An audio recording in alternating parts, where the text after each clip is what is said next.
Hi everybody, welcome. It's Saturday here in Sydney, Australia, March 19th, 2022.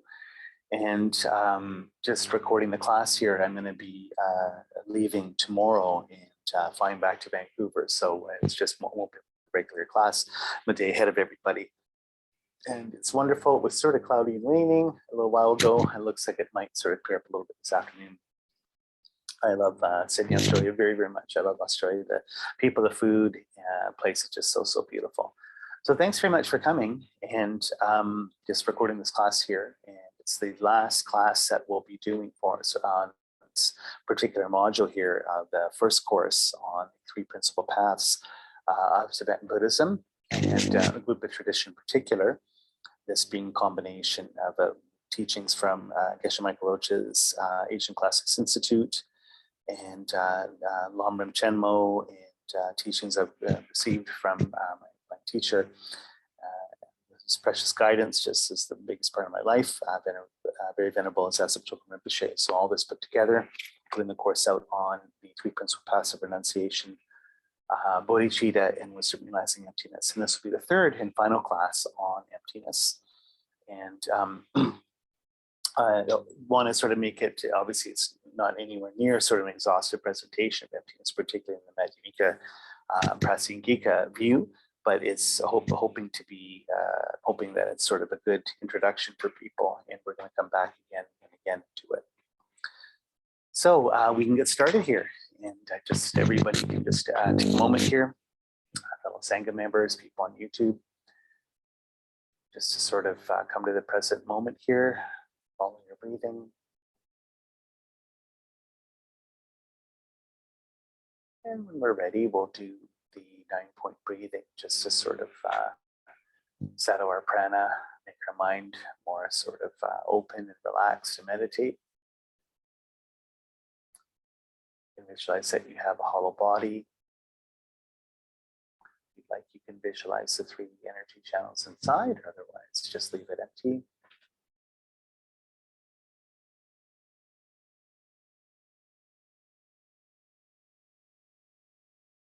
And when we're ready, we'll do the exercise 3 times on our own time here. 3 sets of 3 breaths. First 3, inhaling through the left, out, exhaling through the right, getting rid of desires, attachment, hung up, stuck, all that stale chi and prana being sort of flushed out of your body. Next 2 breaths, inhaling through our right nostril, exhaling through our left, getting rid of anger, reactivity, frustration, and so forth. And then our final 3 breaths just through both nostrils here. In a relaxed way. And the final inhalation, just holding the breath for a few moments at your navel. So putting your mind there, so your mind and the breath and the prana are all sort of mixed together in a big ball, just below your belly button. And then releasing it and exhaling when you're ready. So activating these energy points right here, just touching your thumb to the base of your ring finger here, curl them over into a Vajra fist, having them at your navel.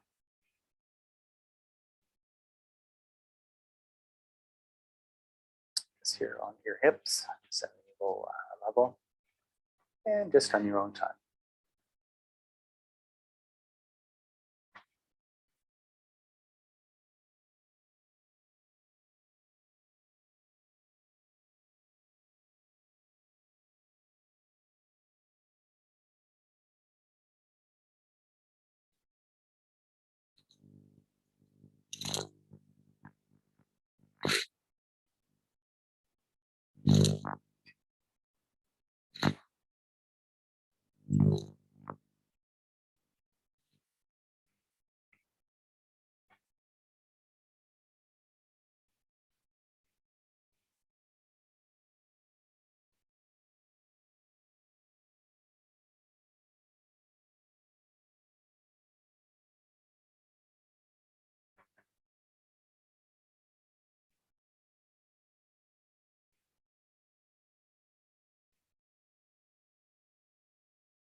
Okay. Meditation here. We'll just recite the Heart Sutra. Sort of a devoted meditation. Just listen on the Heart Sutra here, the meditation on emptiness. Homage to the perfection of wisdom of the Blessed Mother. As I've heard, at one time the Blessed One was dwelling in Vajgiri, a mass vulture's mountain. There were assembly of monks and the greatest of native nuns, assembly of bodhisattvas. At that time, the Blessed One was absorbed in the concentration of the aspects of phenomena called profound illumination. That time also Superior Avalokiteshvara, the Bodhisattva, the Great Being, was looking perfectly at the practice of the profound perfection of wisdom, looking perfectly also at the five aggregates being empty of existence. Then the power of Buddha, Venerable Shariputra, said to Superior Avalokiteshvara, the Bodhisattva, the Great Being, how should a son of the lineage train who wishes to engage in the practice of profound perfection of wisdom? Thus he spoke, and Superior Avalokiteshvara, the Bodhisattva, the Great Being, replied to Venerable Shariputra as follows. Shariputra, whatever son or daughter in the lineage wishes to engage in practice of profound perfection of wisdom should look perfectly like this. Subsequently, looking perfectly and correctly also at the five aggregates being empty of inherent existence. Form is empty, and emptiness is form. Emptiness is not other than form. Form is also not other than emptiness. Likewise, feeling, discrimination, compositional factors, and consciousness are empty. Shariputra, like this, all phenomena are emptiness, having no characteristics, do not produce and do not cease. They have no defilement and no separation from defilement. They have no decrease and no increase. Therefore, Shariputra, in emptiness, there is no form, no feeling, no discrimination, no compositional factors, and no consciousness. There is no eye, no ear, no nose, no tongue, no body, no mentality, no form, no sound, no smell, no taste, no tactile object, no phenomena. There is no I element, and so forth, up to no mentality element, also up to no element of mental consciousness. There is no ignorance and no exhaustion of ignorance, and so forth, up to no aging and death, and no exhaustion of aging and death. Likewise, there is no suffering, origin, cessation, or path, no exalted awareness, no attainment, also no non-attainment. Therefore, Shariputra, because there is no attainment, bodhisattvas rely on and abide in the perfection of wisdom. Their minds have no obstructions and no fear. Passing on or beyond perversity, they attain the final nirvana. Also, all the Buddhas reside perfectly in the three times, having relied upon the perfection of wisdom, became manifest, complete Buddhas in the state of unsurpassed, perfect and complete enlightenment. Therefore, the mantra of perfection of wisdom, the mantra of great knowledge, the unsurpassed mantra, the equal to the unequaled mantra, the mantra that thoroughly pacifies all suffering, since it's not false, should be known as the truth. The mantra of perfection of wisdom is proclaimed. Tayata, Gada Gada Paragata Parasam Gadi Bodhi Soha. Shariputra Bodhisattva, great being, should train the profound perfection of wisdom like this. Then the Blessed One arose from the concentration, said to Spirit of Avalokiteshvara, the Bodhisattva, the great being that he'd spoken well. Good son of the lineage, and it's like that. Since it's like that, just as you've revealed, in that way the profound perfection of wisdom should be practiced, and the Tathagatas will also rejoice. When the Blessed One had said this, Venerable Shariputra, Spirit of Avalokiteshvara, the Bodhisattva, the great being, and the entire circle of disciples, as well as worldly beings, gods, humans, demigods, and spirits, were delighted and highly praised what had been spoken by the Blessed One.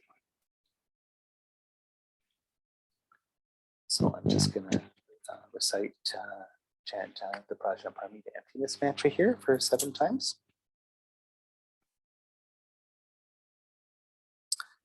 Om Gate Gate Para Gate Para Samgate Bodhi Soha. Om Gate Gate Paragate Parasangate Bodhisoha. Om Gate Gate Paragate Parasangate Bodhisoha. Om Gate Gate Paragate Parasangate Bodhisoha. Om Gate Gate Paragate Parasangate Bodhisoha. Om Gate Gate Paragate Parasangate Bodhisoha. Om Gate Gate Paragate Parasangate Bodhisoha.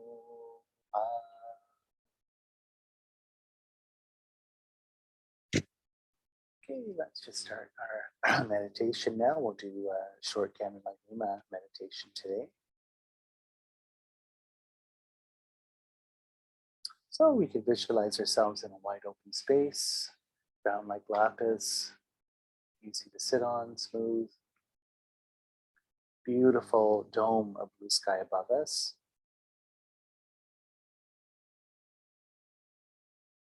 And we're surrounded by all sentient beings. So we can just feel sort of almost like a mandala in concentric circles, just sort of going outwards. The people closest to us, family, friends, and even enemies, or people who have issues with people in our day-to-day lives, even our ancestral line, are those closest to us, and then sort of moving outwards to just the sentient beings that we're connected to just by living with them, just in the cosmos in general. So representing the feminine side of my body, my left side is my mom, and on the masculine energy side, on the right side, is my father on the right. People we love the most behind us as support, and people have issues as in front of us as objects of meditation, care, and healing. And moving outwards from there, all the rest of the people are people, our friends, family, people we live with, in our neighborhood, at work, and so forth. Going out to sort of including people from all over the world, different countries, classes, backgrounds, or all sort of one big human family.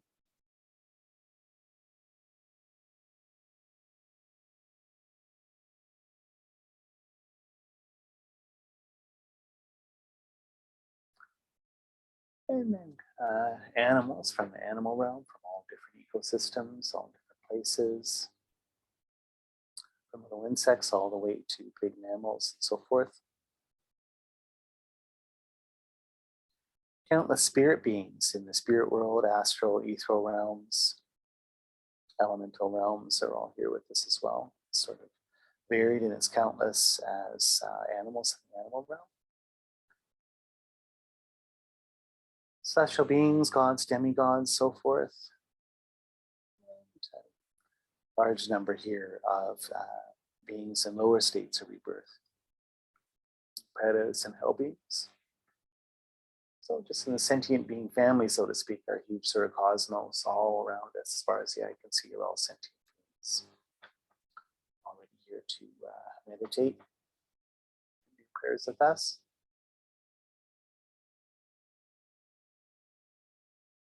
Visualizing Tashita Pure Land in the sky above us, made out of pure energy or light, again in Pure Land.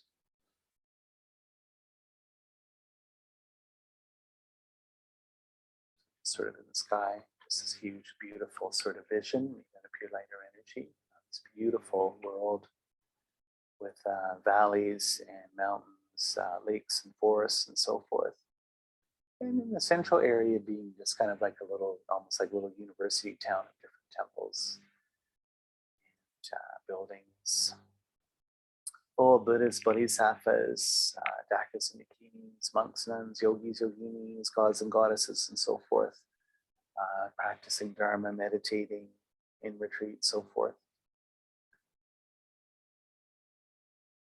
In the center, sort of big cathedral, in the center of this sort of town, is the doors are open and you can see inside is Buddha of loving kindness and fifth universal Buddha of this fortunate day on 1,000 Buddhas coming to teach Dharma, Buddha Maitreya.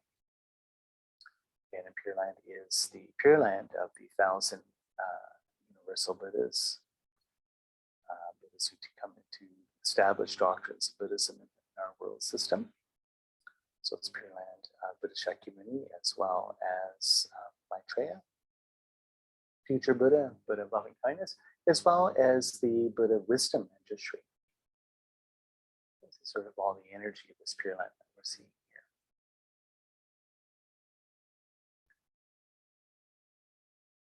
So Maitreya is seated in a throne, just like in a chair. He has beautiful body of golden energy, wearing a crown and silks and jewelry and so forth. And he's holding his hands in the mudra of turning the wheel of Dharma at his heart, index fingers touching the thumbs here, heart on 2 white lotuses around his ears. Really, really beautiful. Right, on his Dharma chakra left, a little golden initiation vase. Then on our left, or his right, is the founder of the Tsongkhapa tradition of Tibetan Buddhism, Atisha, Dipampara Vajana, who's a beautiful Indian monk, wearing the 3 robes of a monk, yellow pants, hat.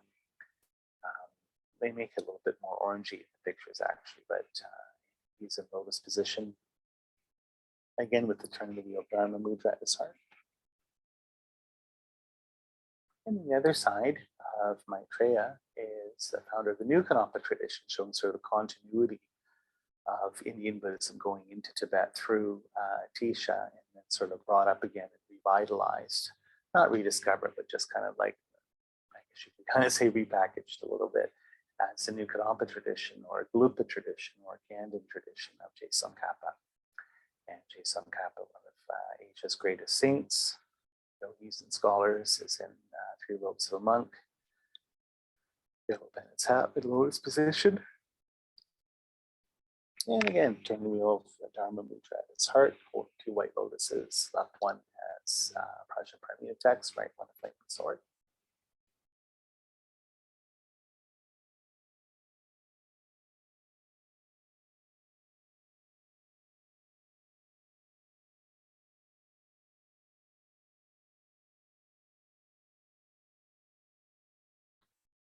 You know, Maitreya's heart, you've got a beautiful golden Buddhist eternal knot that sort of starts to melt into golden light and then turns into creamy white, fluffy white clouds.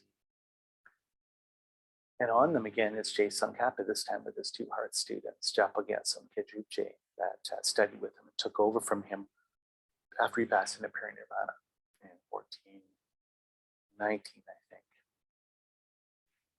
You can Google that one. I can't, off the top of my head, I can't remember, but it's something like that, 1419, I think. So they're in low lying thrones in lowest position in the way you usually see them, except Japa Gyatso and Kedrupje have their the mudra of teaching. So index finger touches the thumb, their right hand at their heart, and left hand holds a little Dharma text at their lap.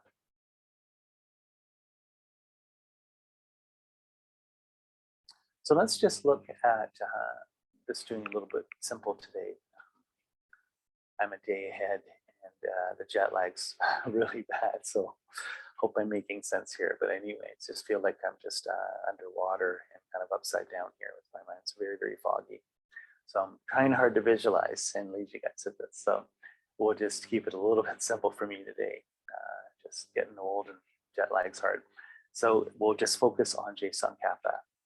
So when we sort of look into the sky, you can see the crown of his head on a moon disk, a white moon disk, is Buddha of wisdom, Manjushri, and he's got a beautiful golden energy body, wearing a crown and has silks and so forth in lotus position.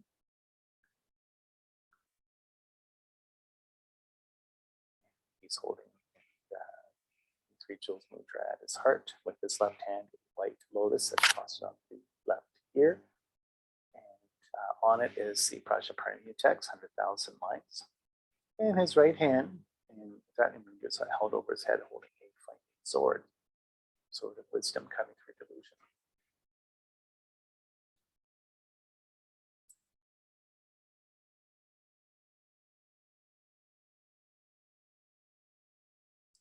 Now in his heart, on a red lotus flower, is the Buddha of compassion, the white energy, Avalokiteshvara, or Chenmo, forearmed in lotus position. His first two arms are holding a multicolored like rainbow jewel at his heart, symbolizing Bodhicitta. Other two hands sort of come out, arms behind him. Beautiful. Left one holds a white lotus, right one a crystal mala. And he has an antelope skin, kind of like a little, almost like a little scarf or boa, sort of deer skin, representing kindness and gentleness. And it's really beautiful. So the Sanskrit for Manjushri means gentle voice, sort of beautiful, calm, gentle voice telling you the truth of emptiness. You're kind of like a crazy, deluded, mentally ill, messed up, kind of addicted, crazy person, and then someone who really, really loves you and sees your infinite divine potential and so forth, and tells you how to wake up. And Manjushri, because he is the Buddha of wisdom teaching emptiness, he has that kind, gentle, loving voice, like a parental figure, or your best friend, or your confidant, or something that just very, with great compassion and love, can just tell you the way things really are. Not the way you're sort of hung up in your delusions, kind of going crazy and sort of self-harming, just it's kind of sort of caught in your own private hell. This beautiful, gentle, compassionate voice is like, no, that's not how it is. Things can be completely different. You can discover things otherwise, this and that. See emptiness. And then the Avalokiteshvara, meaning loving eyes. So Buddha of compassion at Tsongkhapa wrote, representing the loving eyes, just looking down, just like a mother, father's, or anyone who loves you, just when they look at you with sort of the deep, sort of compassionate, soft, loving gaze, loving you for who you are.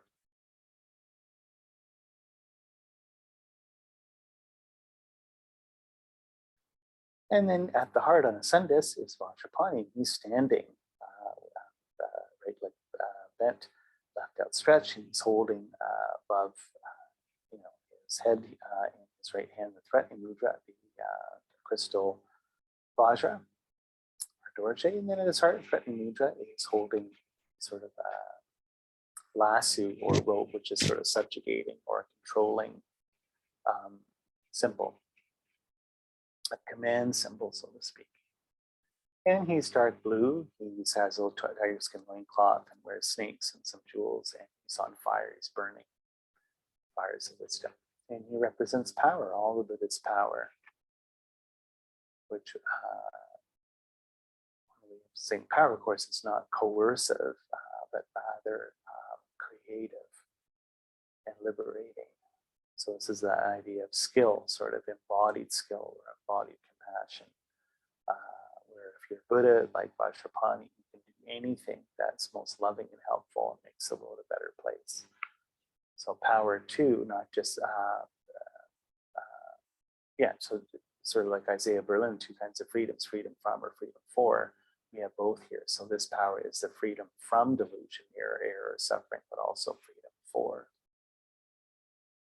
sort of creative potential to bring goodness and light and wisdom into the world, creatively and karmically, so forth. So he's the holder of the Vajra, holder of the diamond, representing wisdom, realizing emptiness.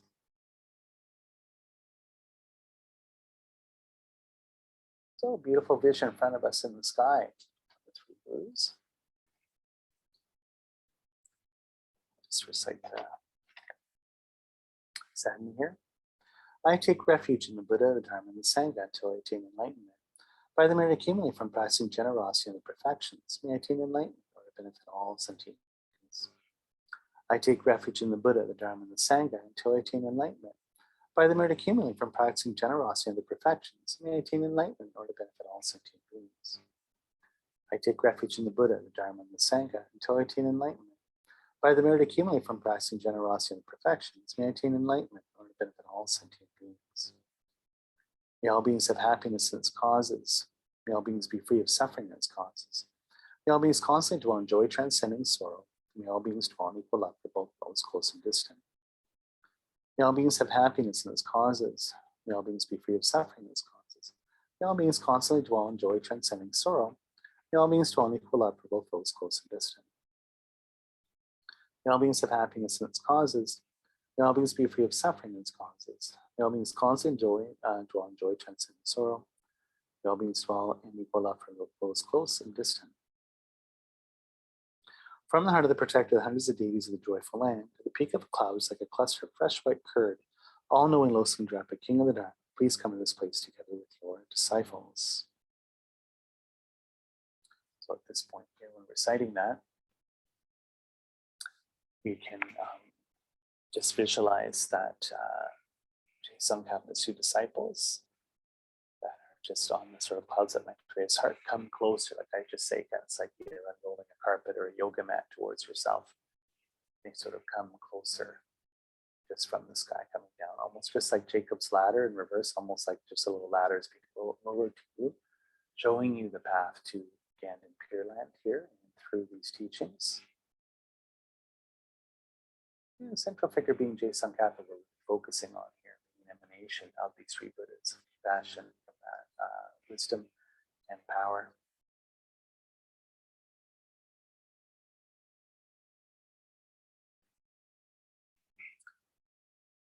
In the space before me, in a lion throne, lotus, and moon, the Venerable Guru smiled with delight. O supreme field of merit from my mind of faith, please remain for 100 aeons to spread the teachings. Your minds of wisdom realizes the full extent of objects of knowledge.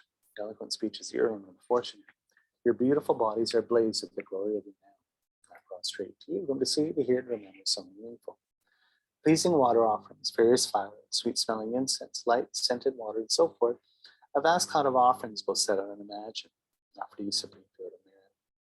Whatever non-virtues of body, speech, and mind I've accumulated since time without beginning, especially transgressions of my 3 levels of vows, with great remorse I can declare each one from the depths of my heart.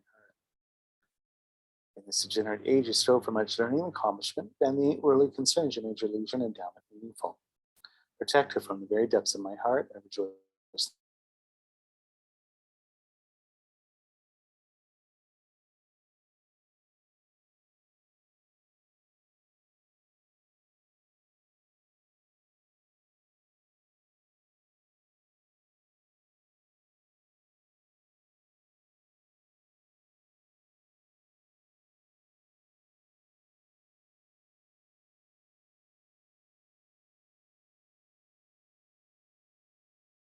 Especially in the essence of the teachings of Lama Tsongkhapa shine forever. Mandala offering. Let's have our hearts here. So surrounded by all sentient beings, Tsongkhapa, Gelugpa, and Japagaso in front of us here, Maitreya and Pure Land, Bodhicitta in the sky beyond that, and to open our heart to sort of a real offering, a sort of great generosity, sort of a pure heart here. This mandala offering the entire universe, making it a mandala, making it pure, making it beautiful, making it perfect. So we're sort of asking for the blessings and energy and guidance of these Buddhas. So just like they say in sort of shamanic traditions, reciprocity here. We make offerings that we get the help and the guidance and the blessings from the spiritual spirit world. So we're sort of going in a circle here of giving, just sort of almost like a snake eating its tail, a little bit going around and around here. We're making constant offerings, receiving energy, blessings, guidance, teachings, which makes us open our heart more, which makes us more generous offering in the spirit world. They're happy, they're feeling that they're doing their job of guiding, blessing, and so forth. The same thing here. The ground sprinkled with perfume and spread with flowers, a great mountain, 4 lands, sun and moon, seen as a Buddha land, and offer thus, all beings enjoy such pure lands. I offer without any sense of loss the objects that give rise to my attachment, hatred, and confusion. My enemies, friends, and strangers bought their bodies and joints. Please accept these and bless me to be released from the 3 poisonous minds. I send forth this jewel method to precious Guru, Sumedam Guru.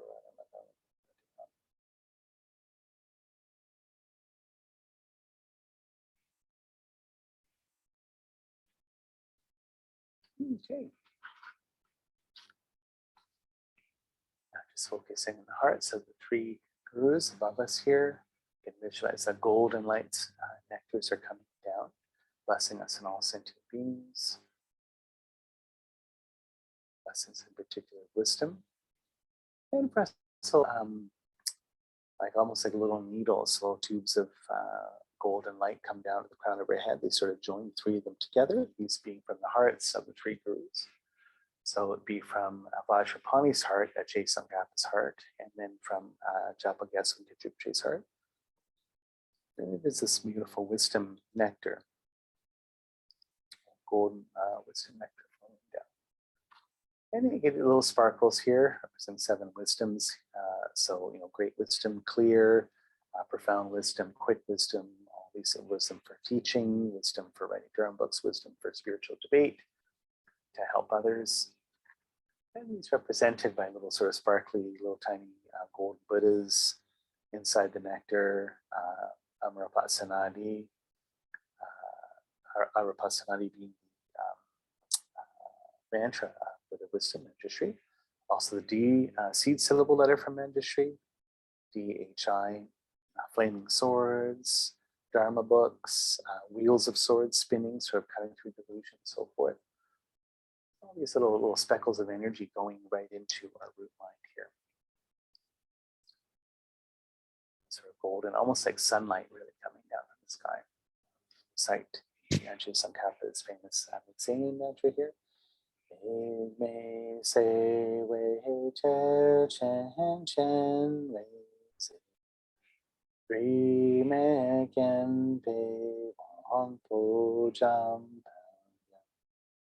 Yu pung ma lu chom se san wei dan. Dan chen ke pe sin kian song ka. Lo san dra pe sha bla so wa.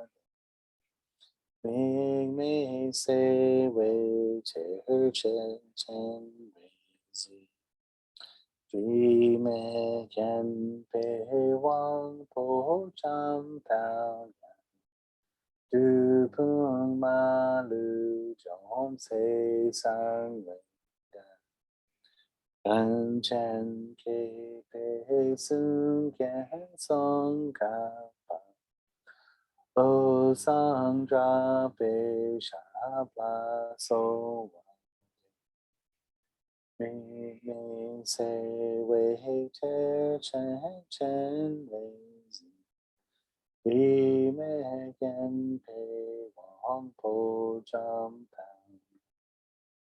Du pun ma lu zhong se san wei dan chen ke pe sun ken song ka pa. Lo san tra pe sha bla so wa.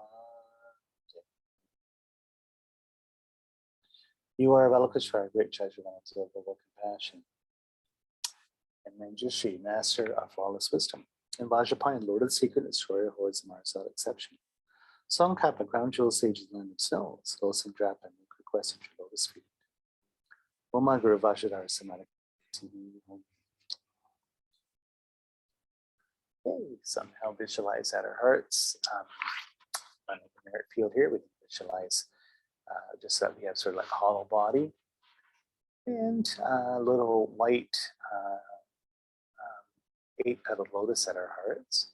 And then on that is a white moon disk. And that's about the size of a quarter out of energy. So we're going to sort of dissolve Tsongkhapa. It's just going to sort of come down into our body and onto this little lotus cushion here. So we can just visualize that the beautiful merit field of Bodhicitta Pure Land in particular now starts all to melt in the golden light. Dissolving inward to the Maitreya. It starts to melt into light. It becomes like a ball of golden energy, like a little sun.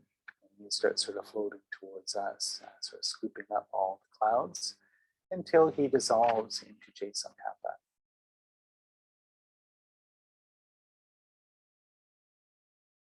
Now, Japagat Songke Drupche sort of melt in the golden light, dissolve into Tsongkhapa. Visualize the rest of the clouds, his lion throne and so forth dissolve. It's just him in the sky now. And he starts to shrink. He's sort of small, about the size of a sunflower seed. And we can also visualize that sort of soft golden light, red light, and blue light are coming from him as well.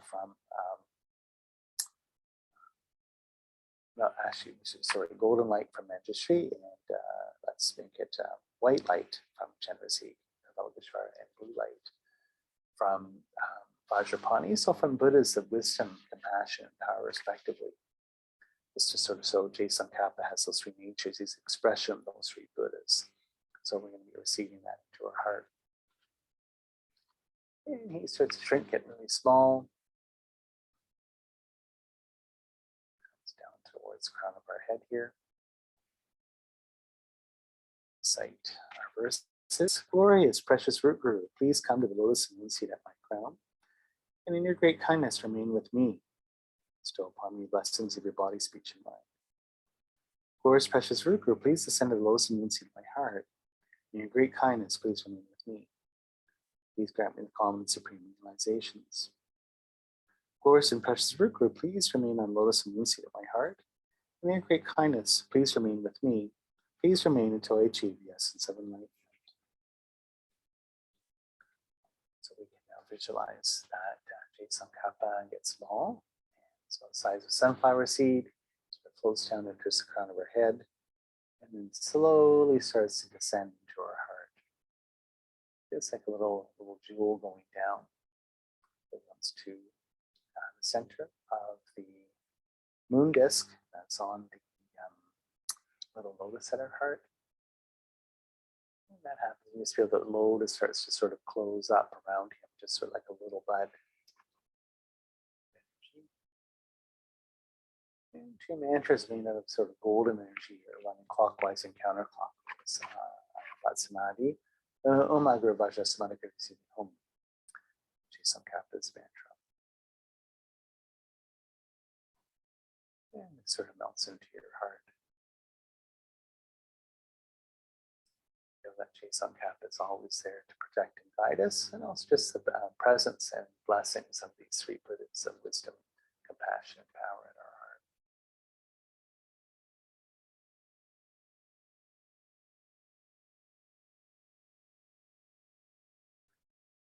Visualize now that there's those three colors, kind of like a ball of energy at your heart, but with three colors. It's made out of these three colors. So golden color of wisdom of Manjushri, white color of compassion of Chenmo, and blue color, dark blue of Vanjapani.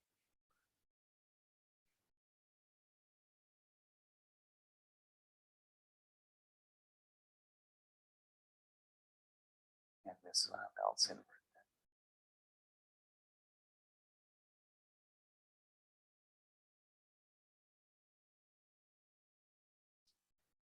Great spaciousness, deep relaxation, and joy and bliss. Bliss being experience of peace and totality, ultimate satisfaction. One with things. And joy, positive power.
Okay, so meditation now.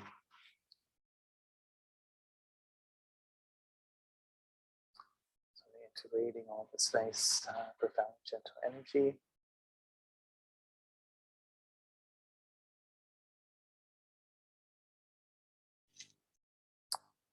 Okay, so we'll just talk a few minutes here just on emptiness for our last class on this for now. I think I presented initially a couple classes ago just sort of the idea of the two truths here, sort of two ways of looking at reality, sort of any particular object having both conventional and ultimate truth. What ultimate truth means in the sense that things, how they exist and how they appear congruent or the same. And then conventional truth, sort of deceptive truth, you could say, is that things appear one way but are another. In other words, things appear separate from your mind, separate from you, dualistically set against you, truly existing, not in any kind of relationship with anything else, sort of preceding you outside your mind, all these things. But ultimately, you can say that the real nature isn't that way at all. They're just a product of your mind. They don't even look like a product, but they're a product. They look like they're not in a relationship with anything, especially you, but they are in a relationship with you because they've been created by you, in a sense. And then we talked in particular just about the Prasangika school and the idea of the difference between a base and a label, that when you have a dependent origination or base of information or qualities or something, you can get a unity of those qualities that ends up having a specific, you could say, a sign or appears as an object, or basically a label that's labeled as something, it appears as something. And once it is appears as something, it exists in a functional way, something you can use or interact with or do stuff with in your day-to-day sort of conventional life. So what was interesting, some of the notes I have here, which is really good, is kind of interesting. Is one of the things I was really stressing is that, of course, what you end up when you're meditating on emptiness this way and show is sort of seeing the unity of the conventional ultimate truths. We're talking about labels and bases. Basically, what we're interacting with or what your mind's seeing are labels, or basically mental images. Concepts are mental images, words, thoughts, concepts, and so forth. So we're not dealing with quote unquote objects external to yourself, truly existing completely independent of your mind. And also that what's kind of that, I remember one thing I wrote here that's funny is that basically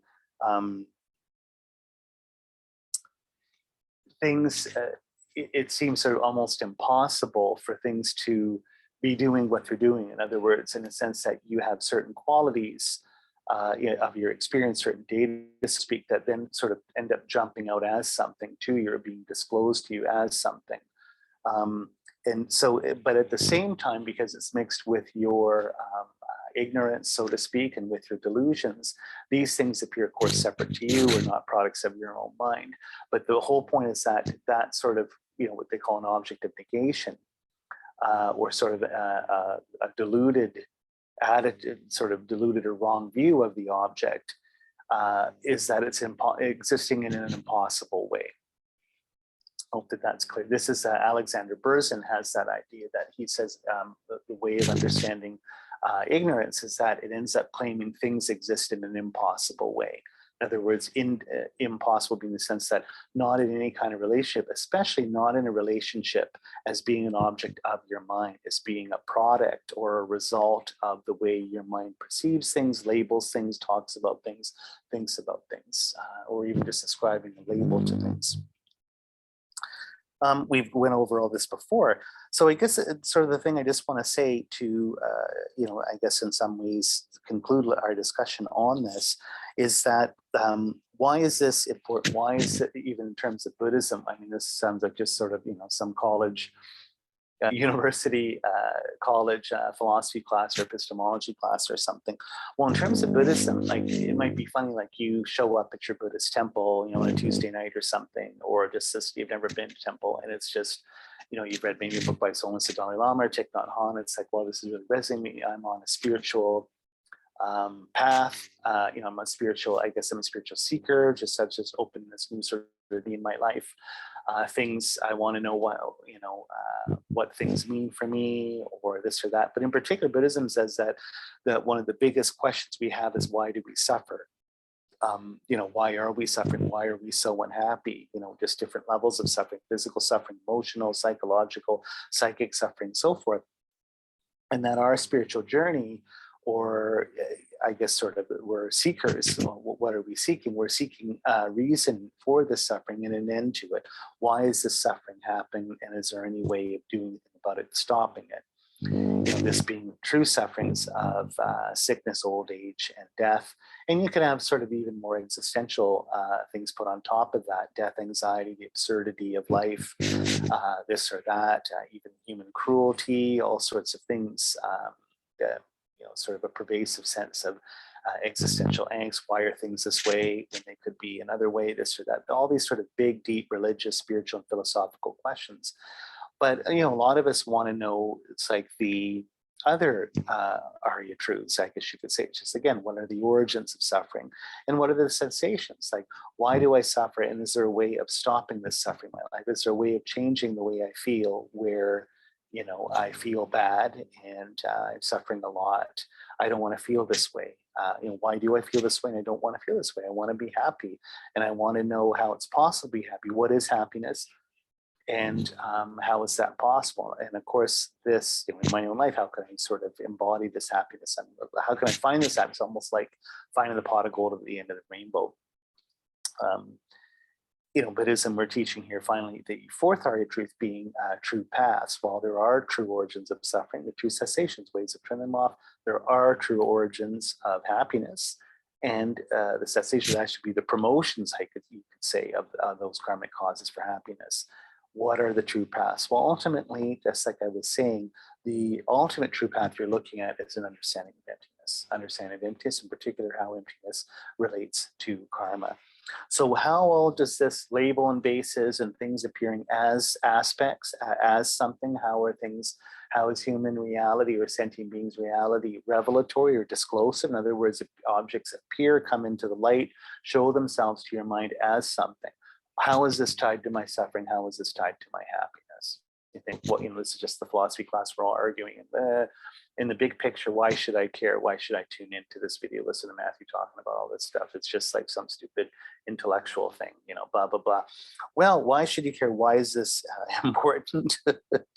Is basically, it just comes down to what we were saying, is that, the object, or what they call in Tibetan gacha, or object of negation, I guess sort of the wrong view, the wrong object, the mistaken awareness, the mistake that you make is when you're interacting with people and objects in the world, you don't think they're that way. You don't think that way in the sense that you don't think they're a product of this disclosive behavior, that they are a function of a label and a base. In other words, they appear external to yourself, external to your mind, that they have nothing to do with conceptuality, with judgments, with the way you label things. They're basically existing, as they say in Tibetan, from their own side. In other words, outside of a relationship to anything else, like Alexander Berzin says, in an impossible way, because at the bare basis, things have to be in a relationship for your mind to perceive them and know them in the first place. So this idea that somehow that they could even stand apart from your experience, in a transcendent way, not a transcendental Kantian way, in the sense that a related way, but an external one. This is what causes my suffering. In particular, when I see myself this way, that there is, let's say, a Matthew that has nothing to do with language, with conceptuality, with judgment, with labeling, with my view, with my attitudes, or other people's attitudes of me. Rather, this ego in particular is some sort of self-standing, almost godlike self or ego, not in any kind of relationship with anything else, including my own mind. This is the sort of dualistic, as we want to call it, behavior that makes me have a sense of self-grasping and sense of self-cherishing. I might not be as, well, I'm not as grasping and as cherishing as other people as I have in myself. And of course, if I believe myself as being truly existing outside of any kind of relationship, it's set up in an oppositional relationship to the world and other people. If that's the case, like Blaise Pascal says, if you're always planning to be happy, you'll never be happy, right? If I want to stop my suffering and I want to create happiness in my life, I've made this absolutely impossible in this deluded view. Why? Because everything's separate from everything else. I'm separate from everything. How could I be at peace or be happy and not suffer when I'm not even in the world, when I'm not even in a relationship with other people, when I'm not even in a relationship to myself or my ego? Everything's separate. They're not in relationship. So how could I experience anything? How could I change anything? How could I have an effect with anything? So, and again, this is, when we talk about sort of the object of negation or this sort of wrong view, it's childishly wrong, you could say. Like we know that this is a wrong view. I mean, when we talk about it, hey, what kind of dummy would believe in that? And yet when you examine your day-to-day behavior, you're completely invested in this, completely committed to it on kind of like an intuitive or non-conceptual lived level. And this is just a habitual level. Why do you continue to smoke? Why do you continue to eat junk food? Why do you continue just to check your phone every few moments or whatever? It's just a habit from countless past lives. We've sort of invested and sort of kicked the can ahead with this view. And this is sort of the samsara we end up living in. So the first step in a lot of ways, when we start understanding or studying emptiness, they always say when you study emptiness, it starts shaking samsara. It's almost like shaking a palm tree and the coconuts fall out, I guess you could say. Just by us starting to think of these things and to consider these things, this will already change your life in a positive way. Because for one thing, on an existential basis, and this is when you study a lot of traditional existentialism, this is what they end up saying, is that, it's based in sort of phenomenological view of the mind and its objects. You're responsible for your world. The world's just you. It's a projection of your mind. So, you could take the Sartrean view that, oh my God, what am I going to do? But that's sort of the negative thing, that you're sort of crushed by a sense of responsibility with this. It's like, part of my great pleasure in life is blaming other people for my problems, so to speak. I can't, on a deep ontological level, because there's no ontology, in the sense that there's no real nature to things. I'm the one giving things their nature. You're getting past the point of judgment, so to speak. You're getting past the point of being able to blame anybody. You have to see that on the sort of deepest, most subtle level of your life, you are the author of your own life. You are the source of the sort of experiential world that you end up living in on a sort of an ontological level. And that fundamental freedom is a positive thing, in the sense things are blank or empty or have no nature, so they can have it become otherwise than they are right now. Things are changeable. Things are plastic. Things can be written and overwritten. There's a great line in famous philosopher Gilles Deleuze, French philosopher, wrote on Leibniz, very, very famous book in the 1980s called The Fold, Le Pli in French. And anyway, whatever, this is a philosophy class, so I'm going on, but it's kind of interesting that he was just saying that in a Leibnizian sense, Leibniz said that every being is a monad. What he means by that, sort of, it's just an indivisible, unique consciousness that sees the world from a particular perspective that is its own. And so it's kind of interesting, but that the whole world is almost like a symphony of all these different perspectives that are completely separate, but completely integrate into this huge, elaborate, amazing fabric of existence, right? So everything is one, and yet everything is pluralistically completely different, which is kind of interesting. So what Gilles Deleuze said is that it's like these Baroque, if you ever go to these Rococo and Baroque cathedrals in Europe, especially in Germany, I remember going to my sister's wedding in Bavaria, and you go to these things, and it's just, anyway, my wife Christine says our shrine rooms like that, where it's just like too many Buddha pictures, too many statues, this and that. But it's like there's a whole universe of things. Everything has its part, and yet everything's specific, and yet everything is one in these sort of elaborately, sometimes a little kind of, it's a little overdone, obviously, in Baroque art. But the universe can be that way, and in a Baroque sense, in a Leibnizian sense. And so what Joe Deleuze said is that it's like the universe is one, but it's many, it's folded. It's like origami. It's like one piece of paper, but you can make this extremely complicated, animal or something folded and folded and folded and folded and folded. So you can make, it's like this big, but when you pull it out, everything's in it. So he said, there's a great line, where I'm going with this is, it's kind of interesting, is he said, everything is folding, refolding, unfolding. Like, it's a beautiful image. And we can do the same kind of thing, like by having this understanding of emptiness, where everyone is a star, so to speak, in sort of thelemic terms, I guess you want to use that. Everyone is in their own reality, and everything is one, everything is many, but everything is completely plastic and revisable. There's something absolutely amazing about that, something really, really empowering. So there's the initial, oh my God, it's not like everything's my fault, everything's my responsibility because it's my karma, everything's my perspective.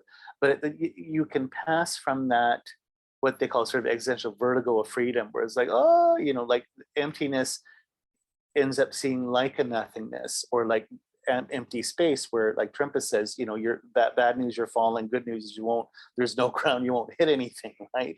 So it's the ego, the self-cherishing mind, which is so fixated on essences and ontology and on separateness and things truly existing.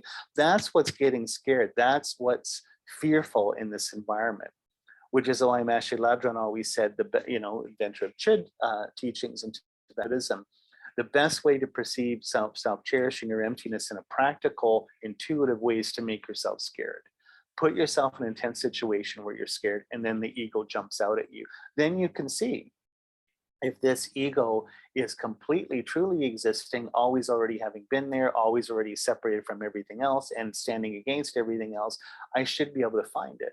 But when I'm meditating, where is this Matthew thing? All I'm finding again are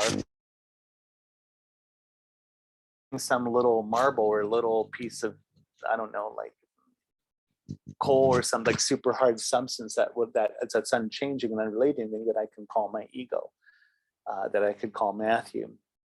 And so, in that sort of sense of vertigo of fear, the ego is scared. But a moment later, you can see that the emptiness or the blankness or the spaciousness gives you the blank slate, or kind of like the blank canvas that you can paint on.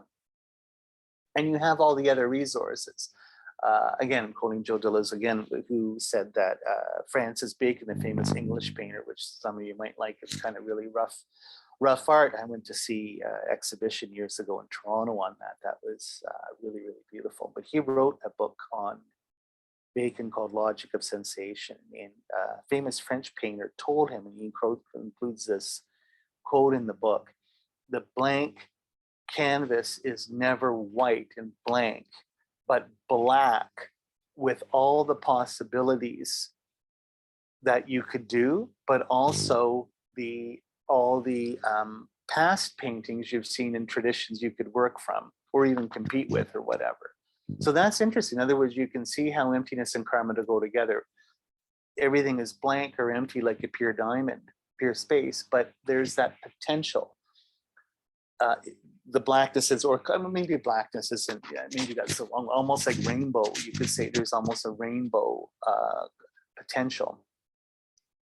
And this is conventional reality. This is out, basically all emptiness is the emptiness of conventional reality, is the emptiness or interrelatedness or non-naturelessness or non-selfness of cause and effective karma, or the biggest understanding of karma, the deepest understanding, the fact that my mind labels things conceptually, that I make judgments, there's labels on bases, and that could be any way. That is the emptiness of that. Those are the two realities that go together, ultimate truth conventional truth. So anyway, this, and again, this is the Madhyamika view. I think that's yeah. So I guess the last thing here, and this we'll go on to, and if you know anything, if you've ever studied anything with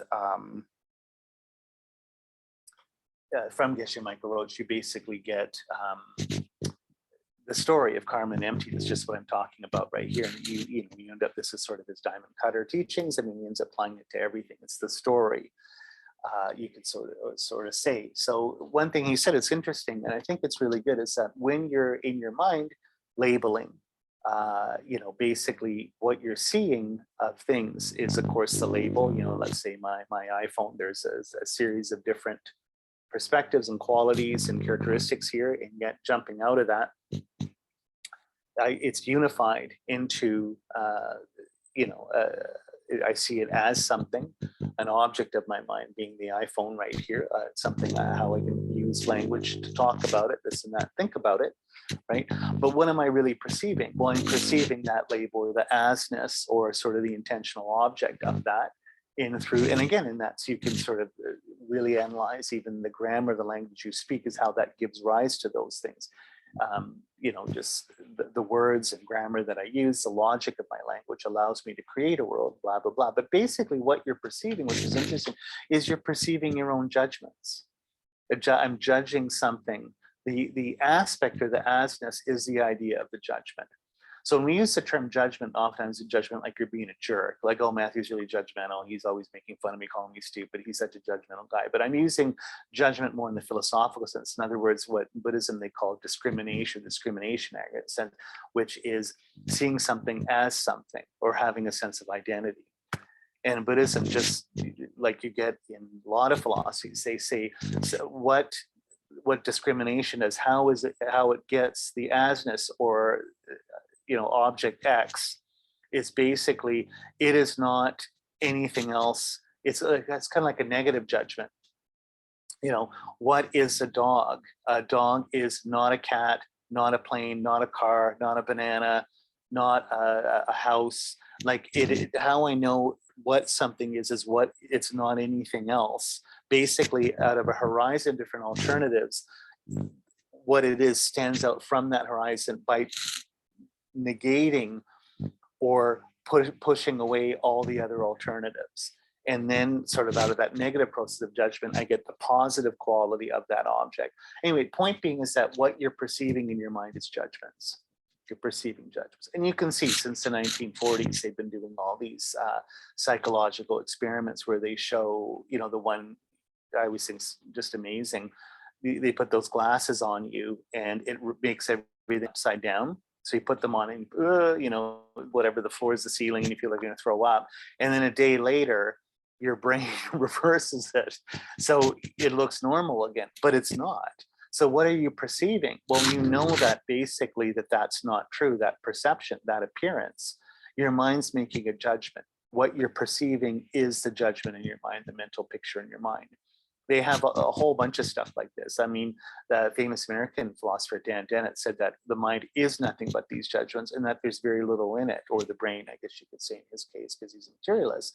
But what he was saying, and it's a fascinating idea when you think about it, this shows the emptiness of everything, really, is he said, how would your mind at any given moment be able to fill in all the different qualities of the perceptions of everything around you, knowing that those things really aren't there? And the big example he gives, and I always like to tell people, I didn't know this till, I studied a lot of this stuff, is that in your mind, I should say in your visual field, just through, the karma or kind of accidents of natural selection or whatever, your optic nerve, the wiring goes right into your eyeball. And so where the wire goes in, so to speak, there are no rods and cones in that part of your retinal lens, or, the retina or whatever. I'm not a biologist, I don't know, or a cognitive science person.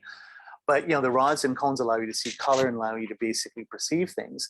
But what's interesting is that literally you have two huge blind spots in your visual field, basically like this right here.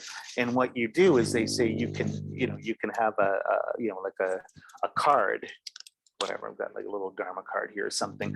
And just like if you had a playing card where it's the Queen of Hearts or something, if you're just looking straight ahead and moving towards it, there'll be a certain point where you can't see it. It's blank. You're no longer going to be able to see what's on this page.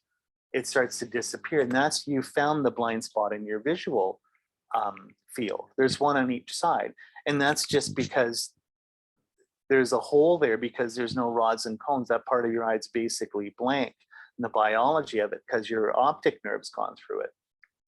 But here's the thing. So again, which is so true. I don't see holes here in my perceptual system. When I'm walking down the street, it's not like there's two big black spots here. When I turn my head this way in your face, I'm looking at you and there's a big hole in your face, right? The world looks completely fine, but it isn't. It can't possibly be something that you're perceiving at that point, but you do perceive a continuity of perception. So how's that possible? Well, your mind's just making a judgment. Like basically your mind sees everything around here and just says, okay, it just continues. But it's interesting, it's like he says, there's no sense of filling it in, right? In the sense that where your mind's at each moment, like coloring it all in, like a pencil crayon. I got to make sure that that's the wall's all white. Your mind just makes a judgment, like in a mental image, that this whole wall is white, or I guess, yeah, kind of like a brown wall or whatever here. But really, maybe that part of the wall's red. You don't know because it's blank, but the whole point is you won't perceive it. Your mind just makes a judgment. So again, what are you seeing? You're just seeing your own judgments. That's your mind. Where do we go with this? Why do things appear the way they do? How are the objects themselves appearing? This is what we were talking, the asness of objects or the data that's coming at you from your past karma. So basically what you think, what you say, what you do plants a seed, just kind of like energetically. That's from all past lives or the countless stream of the sort of countless lives, which makes up the stream of your consciousness. That's the standard of disclosure, so to speak, that things are disclosed or revealed to you that way in your experience by your karma. Karma is just perception, habitual perception. So this is the example I give. The famous philologist Merleau-Ponty always said that the body is a perceiving body. The body, that's what it does. And it perceives its habits, its ways of doing things in the world that disclose it a certain way. And so one of my old philosophy teachers said that if he got into a car at the airport in Toronto, he used to teach at U of T. He was visiting his friends in whatever, Scarborough somewhere. If he wasn't careful, he would drive to U of T, park in his old parking spot, and start going into the university building. And then he'd catch himself. What am I doing? So it's his bodily day-to-day habits would structure that perception or structure that experience. The world would end up showing itself to him a certain way, right? In other words, the world looks like or as that I'm going to work. Right? Doesn't have to be that way, but habitually it's been set up that way as a habit. So our past karmas, all the different habits, all the different sort of judgments we've sort of put out there are always coming back to us as a loop. So the cessation part, the wisdom part of it is when we karmically get in charge of our judgments, get in charge of the way we label things. How we're seeing everything now is the past. How we're reacting to it, planting the future seeds, are interacting with it is sort of composing the future melody, so to speak, of what's coming down for us experience. And that's why in a lot of ways, this idea that, reality is kind of based on you habitually, right? Now, but its ultimate nature is blank. It's completely, but, nevertheless, the way things appear to me right now, I don't have any choice over them. But because they're flexible, then they can be changed in the future in terms of how I'm interacting with them, what kind of future seeds I'm putting out there. So this is what really afflictions mean. My afflictions are my unhappiness, my suffering, all this kind of stuff, is me not understanding this process, me not believing this process, me being habitually and addictively invested in the wrong view of this process. you kind of have it ass backwards. Rather than seeing everything that's coming from you as a projection mind, you're seeing everything coming at you, the dualistic way, something separate from you, that you're a victim and life's just happening to you without your control. So this is, my first teacher said, like, when you understand this, it'll be the first time that you find the true freedom you have in your life. And that's like one of my favorite philosophers. He's still alive. He's like 100 years old. Robert Masbari called it a conversion of your freedom. It's almost like a religious conversion. And conversion, means a change. It's like you're changing direction. You're going down a one-way street. You turn on the one-way street. Oh my God, the cars are coming out. Yeah, you turn around, start going the same direction as the traffic, right? You're not going to have the suffering of getting in a car accident. Rather, you should turn around and start going in the right direction of traffic. And that's so. And again, that's sort of understanding how cessations work. The true origins of suffering, true cessations, and true paths. Ultimately, wisdom realizing emptiness, the wisdom of true paths, for the Arya truths, is the idea of cultivating pure view. And this is, what kind of world do I want to look like? How do I want the world to look to me? How should things appear to me? What should they look like? Or how should I experience them? As like the experience, their asness, how should it be? Well, you would want it to be happy, blissful, joyful. And because it's the world I live in, it's the world everyone else does as well, at least other people as represented to my perspective, right? So the pure view is, again, seeing this process and what am I projecting out? How am I labeling things habitually? How am I changing my own judgment, the structures of my judgment? Most just seeing that they are a product of my judgment. So this is real wisdom. This is how I really have the cessation of cutting the delusions, where I'm always in a reactive mode. It's got things coming at me and I'm angry, I'm fighting me against the world, to actually having this gracious, loving, accepting mode, that me and the world on this very, very deep level are one, and I want what's best for myself and what's best for all beings together, sort of seeing everything as being pure and everything being grace. And that's the world I end up living in. And that's Tantra. Tantra means taking the continuity of mind, the continuity of emptiness is what makes all this possible, right? Karmically possible. So, karma means the end is taken into the path. In other words, seeing myself as a Buddha now in the mandala that I want to live in, and all sentient beings are being enlightened and sharing with me in that experience. That's how I'm going to live my life right here, right now, by perceiving things as being in my own mind, like changing. They always say, like, it's the obstacles to liberation, to nirvana, are these sort of wrong thoughts or wrong views, and then the obstacles to full Buddhahood are obstacles to mystery. So the things appear dualistically. Again, they appear separate from me, standing against me, independent of my mind. If I change the conception, the appearances will follow. I change my conception, my view, so my behavior is different. The composition starts happening. I'm composing the new book of my life. The appearances follow. The sort of the dream that I end up living in becomes different. That's when I can live in the mandala of Buddhas, and all other sentient beings are in the mandala with me. So that's, the future is taken into the present, which allows me to bring out the future. So Aristotle says, it's a great line, I've always remembered this, very existential, that time isn't like a billiard ball, past, present, future, like coming along in a linear thing and doing things, but rather time is future, past, present. Future, past, present. Why? Okay, why is that? That's weird.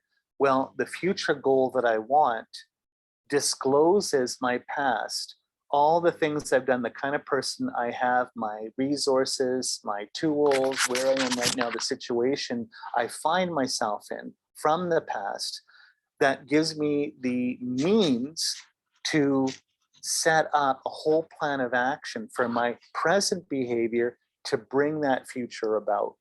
So Aristotle says the future form through the past is in the present, working its way out, manifesting. Right? So in other words, I'm super overweight and unhealthy. I'm going to the gym to be fit. the present perception I have in the gym of me being fit and have a six pack and being able to run in the Ironman or whatever is works through the past. I say, well, I've been to the gym before, I know how to do all these things. I've been to the doctor, all the past situations, my whole history leading up to this moment. Maybe, I've had a bad diagnosis with the doctor, all my past. And then it also shows me, again, like my resources, my tools, everything I can do. Yeah, there's a gym down the street. I live there. I have all this past. I know how these things these work. And then what are my present behaviors? Like, would I wake up? Ding, the alarm goes off at 5 in the morning. Oh, I have to have a jog first. I have to have my power protein shake, and then I'm going to the gym. That's my day. 8 in the morning, I'm at the gym running on the treadmill and doing weights. And again, what's motivating? What's the image in my mind is me in the future, Matthew, being all healthy and fit and whatever.